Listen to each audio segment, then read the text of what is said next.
اس نے بتایا کہ یہاں کوئی معید صاحب نہیں ہے، وہ 1 سال پہلے سے ہیں، یہاں کسی معید صاحب کو جانتے بھی نہیں۔ اکلیم نے کہا مجھے کسی پرانے ملازم سے ملا دے۔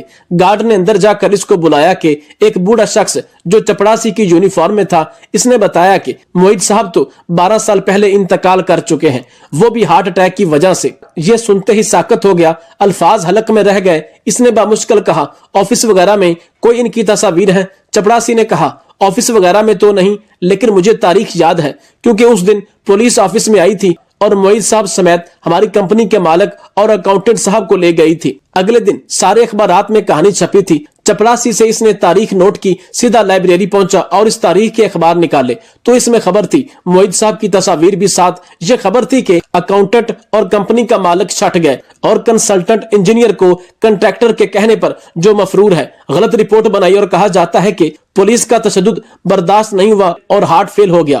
عموماً ایسی کمپنیز میں قربانی کا بکرا کمزور اور شریف لوگ ہی بنتے ہیں۔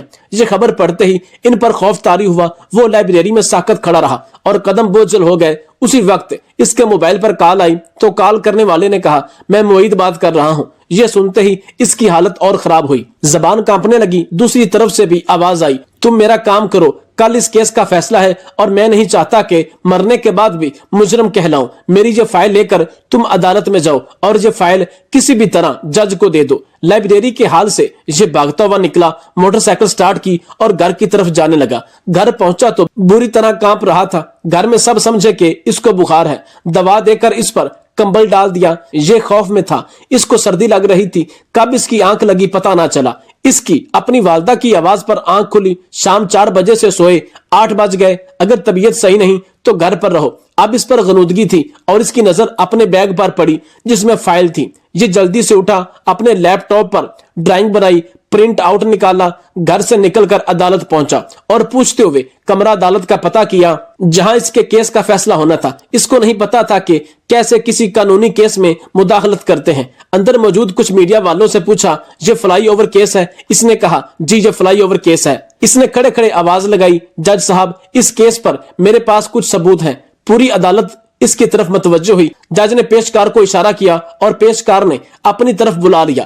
اس نے فائل دی اور جج کے سامنے رکھ دی۔ جج نے فائل دیکھی اور دونوں وکلا کی طرف بڑھا۔ سرکاری وکیل نے فائل دیکھی اور جج کو کہا مائی لارڈ یہ چھوٹا ثبوت نہیں۔ کمرہ عدالت میں بیٹھے کچھ لوگوں نے اسے غصے سے دیکھا اور اپنے وکیل سے بات کی تو وکیل نے جج کو کہا مائی لارڈ آج فیصلہ ہے، میرے کلائنٹ پچھلے 12 سال سے عدالت کا چکر لگا رہے ہیں۔ جج نے کہا انصاف کے لیے اس ثبوت کو دیکھنا ہوگا۔ جج نے اکلیم کو کہا اپنا بیان اور شناختی کارڈ جمع کرے، فیصلے کی تاریخ آ گئی ہوگی۔ اکلیم اپنے گھر میں بیٹھا ٹی وی دیکھ رہا تھا۔ خبر تھی کہ فلائی اوور کیس میں نیا موڑ۔ عبد المعید نامی مرحوم مجرم کے ای میل اور ڈرائنگ سے پتہ چلتا ہے کہ کنسلٹنٹ کمپنی نے اپنے انجینئر کے پلان اور ڈیزائن کو نظر انداز کیا اور خطرے کی آگاہی کے باوجود تعمیر جاری رکھی۔ اس ڈرائنگ سے روگردانی کرنے پر کروڑوں روپے ہڑپ کیے گئے۔ یاد رہے کنسلٹنٹ انجینئر گرفتار ہوئے ہیں اور پولیس کی حراست میں حرکت قلب بند ہونے کی وجہ سے جہاں بحق ہو گئے تھے۔ اکلیم نے ٹی وی بند کیا اور موٹر سائیکل نکالی، سٹاپ پر کھڑا ہو گیا جہاں پہلی دفعہ معید صاحب ملے تھے۔ یہ تھوڑی دیر وہاں کھڑا رہا اور پھر موٹر سائیکل لے کر چائے کے ہوٹل میں بیٹھ گیا۔ وہی بہرا آیا اور اکلیم نے کہا 2 چائے۔ اس دفعہ دوسری چائے نہیں بچی تھی، کسی نے پی لی تھی۔ میرا باپ مجھے کراچی کے ایک مشہور انگلش میڈیم اسکول میں داخل کروانے لے گیا۔ پرنسپل نے میرا انگلش میں انٹرویو لیا اور اس کے بعد میں ناکام ہوا تو پرنسپل نے میرے والد سے کہا کہ آپ کا بیٹا اس ادارے کے قابل نہیں، بہتر یہی ہے کہ آپ اپنے بیٹے کو واپس اپنے گاؤں لے جائیں اور اس سے گائے بھینسوں کے گوبر صاف کروائیں۔ یہ ایک ایسا طنز تھا جس کو سن کر میری آنکھیں لال ہو گئی۔ میں نے پرنسپل صاحب سے کہا کہ مجھے داخلہ دے دیجئے، بے شک آپ مجھ سے سکول کے واش روم تک صاف کروا لیجئے گا، میں وہ بھی کرنے کو تیار ہوں کیونکہ میرے باپ کی خواہش ہے کہ میں کسی اچھے انگلش میڈیم اسکول میں پڑھوں۔ تو پرنسپل نے غصے سے کہا کہ تم لوگ جا سکتے ہو، میرا قیمتی وقت ضائع نہ کرو۔ میں نے پرنسپل صاحب سے کہا کہ ایک دن ضرور آئے گا جب آپ مجھ سے ملنے کے لیے ترسیں گے۔ پرنسپل یہ سن کر مسکرانے لگا۔ میں اپنے باپ کے ساتھ واپس اپنے گاؤں لوٹ آیا اور اس کے بعد گھر کی چھت پر سونا شروع کیا۔ میرا باپ حیران ہوا کہ اس کے بیٹے کو آخر ہوا کیا ہے۔ ایک دن اس نے چھت پر جھانک کر دیکھا، کیمبرج یونیورسٹی کے سب سے کم عمر سائنسدان ڈاکٹر عبدالصمد بلوچ کی داستان، جن کو کراچی کے ایک اسکول پرنسپل نے کہا تھا بہتر یہی ہوگا کہ تم گاؤں واپس چلے جاؤ اور اپنے والد صاحب کے ساتھ زمینوں پر کام کرو۔ پاکستان کے صوبہ بلوچستان کے پسماندہ ضلع کے دور دراز گاؤں بلیدہ کے رہائشیوں نے کبھی سوچا نہیں ہوگا کہ ان کے علاقے کے ایک غریب طبقے کے ذمہ دار کا بیٹا خلائی ٹیکنالوجی پر کام کرنے والا سائنسدان اور برطانیہ کی کیمبرج یونیورسٹی میں اپنے ڈپارٹمنٹ کا سب سے کم عمر سینئر ریسرچر، سائنسدان اور فیلو ہونے کا اعزاز حاصل کرنے والا ہے۔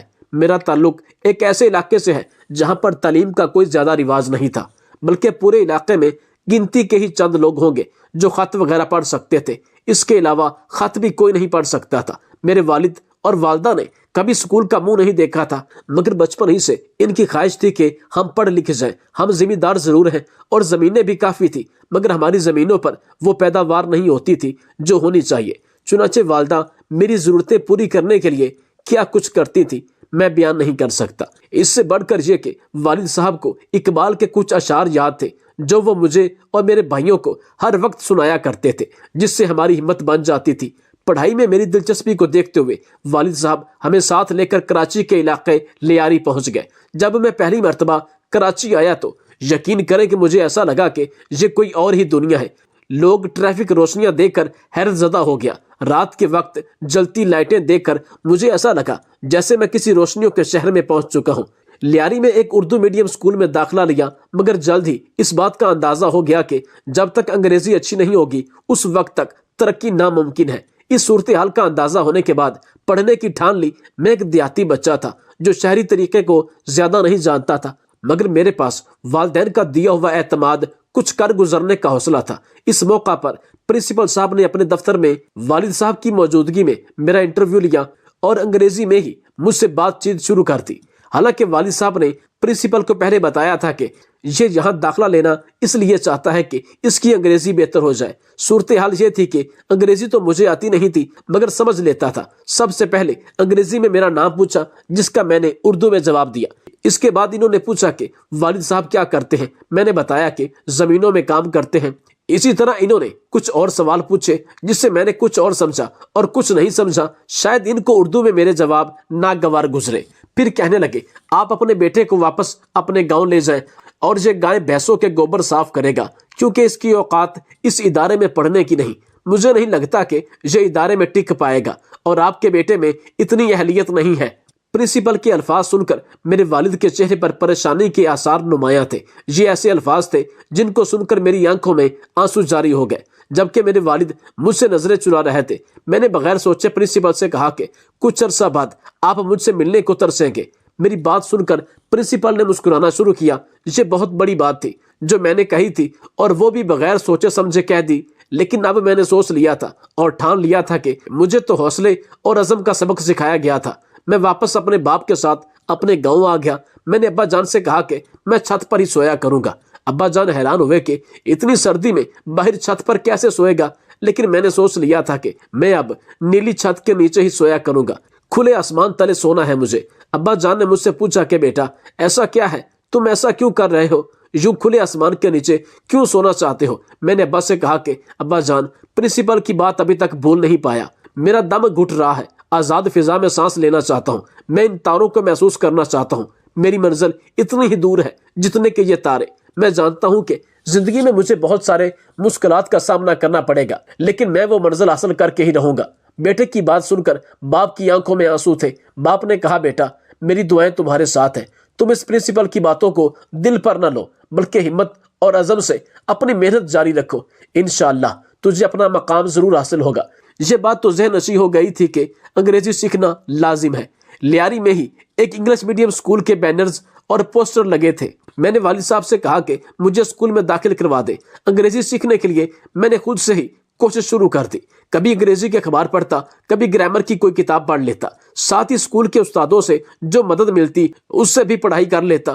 گو کہ یہ ایک چھوٹا سا سکول تھا، لیکن کچھ استاد انتہائی محنت سے پڑھایا کرتے تھے۔ جب میٹرک کے امتحان تھے تو لوگوں نے مجھے نقل کرنے کی ترغیب دی، مگر میں نے انکار کر دیا کہ مجھے اپنی محنت کا پھل چاہیے اور محنت کا پھل ضائع نہیں ہوتا۔ یہی میری والدہ کی بھی مجھے نصیحت تھی، اور ہوا بھی یہی۔ میٹرک کا جب نتیجہ آیا تو میرا A+ گریڈ آیا۔